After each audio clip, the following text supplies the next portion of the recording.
Hello everyone, what's up and welcome back to Adventure with Roger. Today we're going to be talking about Kickstarter MMORPGs and what's going on with them. Let's talk a little bit about 5 things. Number 1, let's talk about Kickstarter MMOs and why everyone has so much animosity towards anyone that tries to make one. Number 2, let's go over a little bit of the history behind MMORPGs. Number 3, I want to talk about financing your MMORPG. And finally, number 4, I want to talk about what do you have to do with your MMORPG to have it considered successful. Let's get started on number 1. Why does everyone have so much animosity towards you for trying to make an MMORPG on Kickstarter? Well, in order to do that, we have to go back to about 1992 or 1994, somewhere in there, the early 2000s maybe. It has to do with logging into an MMORPG for the first time, not knowing what to expect. You make a character, maybe it's an elf, maybe it's an orc, maybe it's a dwarf. You go into the game and immediately your senses are on overload. PC games just came out for the first time. Maybe this is your first PC game and it's an MMORPG. The experience is just unreal. It's amazing. You find yourself in an undiscovered world surrounded by fantasies type things, depending on what type of game it is. It's just amazing. You've never seen anything like it before. You have beautiful music in the background. Your character is just starting out. You're meeting all these new people. It's very exciting. Maybe you don't have much of a social life in real life. There's all kinds of factors and things that come into it. If you're trying to make an MMO on a Kickstarter in 2021, you're making a game that doesn't exist. You have to realize people want to pay for something and experience it, but you're asking people to take a leap of faith based off of some words that you type into a paragraph, and then you want them to give you money so you can fulfill your dream of making an MMORPG. And let's be completely honest, 1% of every MMORPG made on Kickstarter is going to be successful. 1%, guys. Are you the 1%? Are you going to be the guys that put in the thousands and thousands of days of work that involves writing code, drawing the artwork for your game, having that sword in your character's hand, developing all of the characters that go into the game, all of the quest lines, the terrain, everything that's involved in it, and then make it so that financially it makes sense to do it? Or are you just making a game so that you can make money? And either of those are fine. There's nothing wrong with making money, and there's nothing wrong with wanting to make a game that everyone wants to play. But let's be honest, guys, it's not viable. Let's go over number 2, the history of MMORPGs real quick, because we're already into that. So the first thing we're going to do, guys, is we're going to talk about World of Warcraft, because everybody knows what World of Warcraft is. Let's go back to the beginning of when World of Warcraft first came out with an MMORPG and talk about Vanilla WoW. Vanilla WoW, when it was made, guys, they made a game that they wanted to make, not what everybody else wanted it to be. And that's why it was successful. They made a game, they didn't promise people anything. They made the game, people paid for it, and then they logged in to play. And that's one of the main reasons why Kickstarter MMOs are so hard to appreciate, is because you pay for it and you get to play. You guys are asking people to pay for things and then they don't get to play. And there's no instant gratification there. So already you have one strike against you. No matter what you do, people are going to criticize you every step of the way, and you need to understand that. And especially with YouTube and all the things going on in the world right now, people are so cynical. People don't want to hear your side of the story. They want to make up their side of the story, and then they want people to listen to their side of the story. And so basically, I guess what my advice to you is make the game. Just make a freaking game that people can play. Stop putting it off for years and years and years until people get pissed off at you and then go, oh, whoopsie, I guess we should put out something for them to be able to play. This is the major flaw with Kickstarter MMOs. You guys ask for money. You need to make a game. It doesn't matter if the game sucks. You need to make something that people can play. All right? World of Warcraft didn't become what it is today because they catered to every single person that they were making a game for. They made a game that was playable, that they thought was cool, and then people came in and they played their game and they loved it, right? And that's the problem with World of Warcraft of 2021.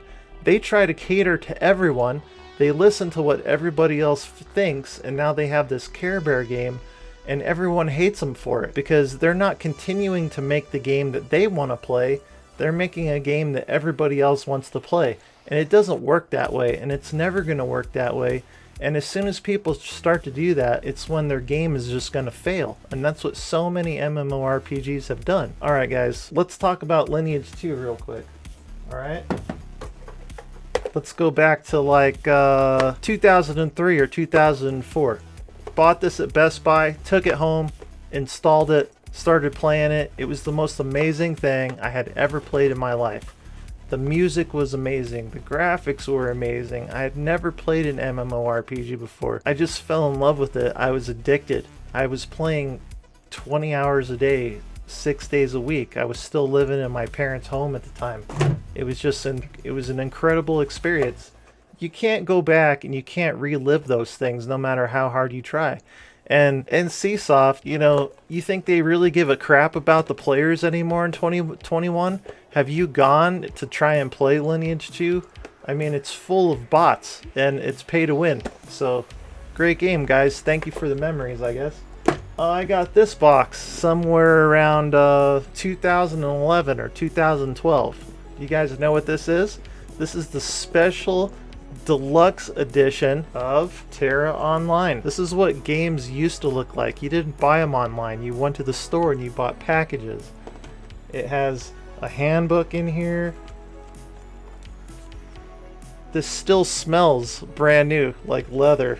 It has a map in here. It has a note from saying thank you and how this is a marquee version of the game, and it has a compass or a medallion in here. Every time I think about the first time I logged into Terra, it was just amazing. Thanks for the memories, guys. One of my favorite things ever. My favorite games ever of all time, Dark Age of Camelot. And guess what? The name has been dragged through the mud because of people trying to make sequels of the game and not coming through with them. Camelot Unchained.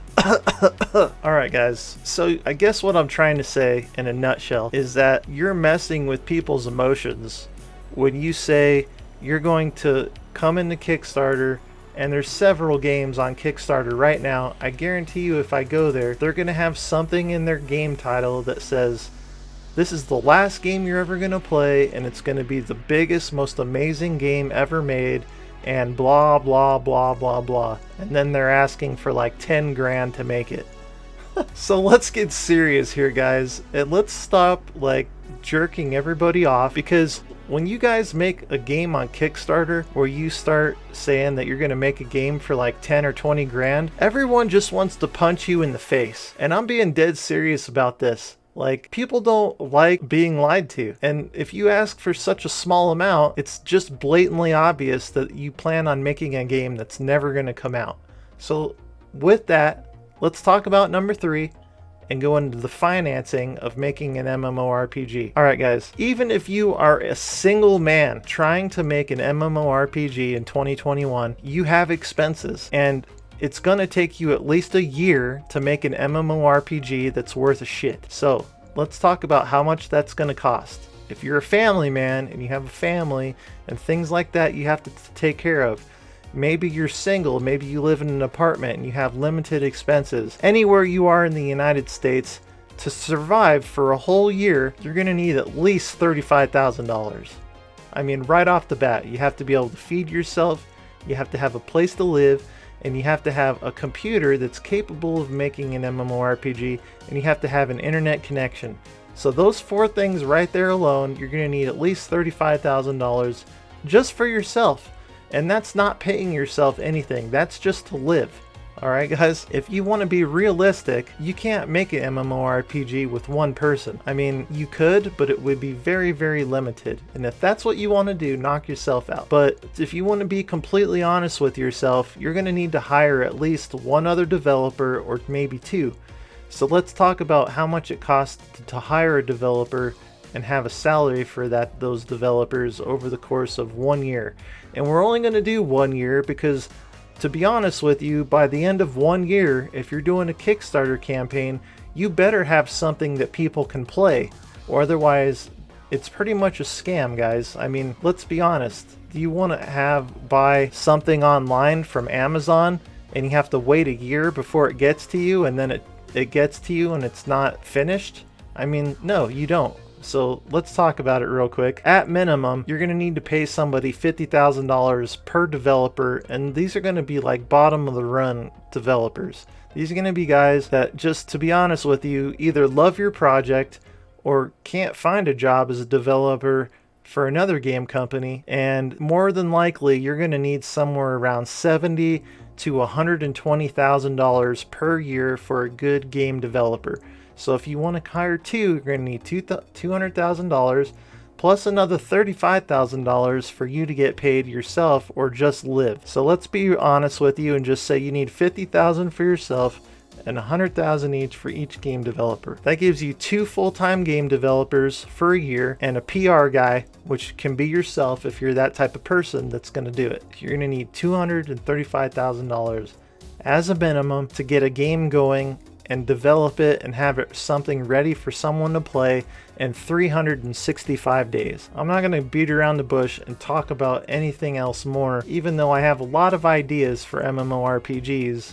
It's just something that even myself, knowing that I could possibly pull it off, I have such a hard time getting on a platform like Kickstarter and asking someone for $235,000 when I have literally, on a scale of 1 to 10, maybe 2 out of 10 in gaming development. You have to have balls of steel. And on that note, I have to actually give props to some of these guys that are literally trying to pull this off, who aren't trying to just scam people out of money. Let's go into number 4 now, guys, and let's talk about what does a game have to accomplish to be considered successful. I've thought about this for a long time. You have to have a login screen, you have to have characters, they have to have skills, and they have to have the ability to go and kill things, and you have to have quests in the game. You have to have certain things that every MMORPG does, and it has to work properly. And most importantly, but not least, you have to actually publish a game people can play. Now, I'm going to be perfectly honest, I invested probably $60 in Camelot Unchained, and I got to play it for a total of about 10 minutes over the past 10 years, or however long that stupid Kickstarter has been going, or crowdfunded games have been going. I don't remember if it was Kickstarted or not, it was so long ago. But let's be honest, everyone knows that Camelot Unchained is never going to release because the jackasses that were making the game took the money, and whatever they decided to do with it, it certainly wasn't developing the game. And then we have idiots like Chronicles of Illyria. I mean, come on, guys. How many millions and millions of dollars did you guys scam off of people? And you can't even put out a game years and years later with all those millions of dollars. You can't even put out a game that sucks for people to play? I mean, you guys are just the shit underneath the shit that's underneath the scum of the shit. I mean, let's just cut to the chase and call it what it is, guys. Just put out a formal apology saying we never intended to ever make this game and we didn't know what we were doing, and give people their money back as best as you can. We all know the money doesn't exist anymore, so good luck with that, guys. If you want your face all over the internet as some like weird meme of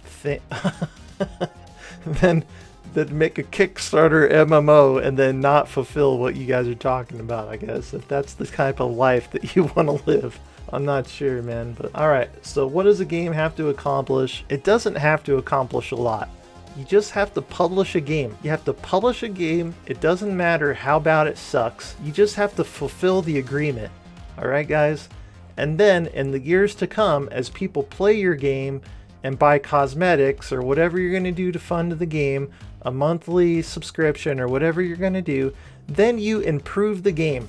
Just like every other AAA MMO out there ever made, you have to first publish it and then improve it. Alright, that's all you have to do. Let's be honest. 1% of you can accomplish that. I mean, look at New World and Amazon. I bet they've thrown $100 million at that game. Maybe $200 million, maybe $300 million into New World, and they haven't published a game for people to play. I mean, they've tested the game, but is it actually gonna release? Why isn't it released yet? It doesn't matter if the game sucks. You let people play it and then you improve it. Friends and fellow gamers, let me just say thank you so much for listening. I hope you like this content. Do me a favor and hit that subscribe button. Give me a thumbs up. Check out my gaming playlists on my channel. I cover all kinds of different games. I know today's a little bit different, but thank you so much for listening. I really appreciate you guys. My name's Roger, and I'll see you on the next adventure. Take care, everyone.